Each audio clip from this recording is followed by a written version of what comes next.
With that, let me turn it over to my good friend and colleague, Representative Chrissy Houlahan, who has distinguished military service. Thank you, everyone. And I first want to thank Leader Jeffries for his tireless advocacy and for all of my fellow veterans and national security colleagues as well. I serve on the Armed Services and Intelligence Committee, but before my service began, there's been a really strong heritage of service in my family. My grandfather served in Korea. As a military child, my mother lived 26 miles away from Hiroshima when she was a teenager. My father was born in the throes of World War II in Lviv, which is now Ukraine, and survived the Holocaust. But as an adult, he served our country in Vietnam. I served in the United States Air Force during Desert Storm. I'm sharing all of this with you because you could probably say and hear that this is personal to me.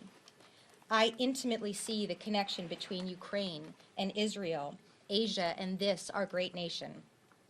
But this is not just personal to me. It is and should be personal to all of us. And in fact, it's not just personal. I believe it to be existential for all of us.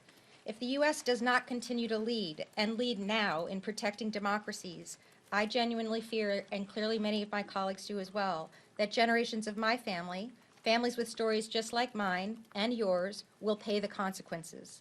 And this infuriates me. I cannot say it more clearly than this. The Republican-led House is derelict in their duties to our allies and to us, our nation.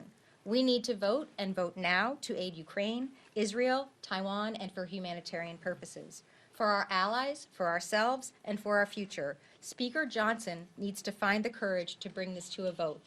Thank you very much for my time.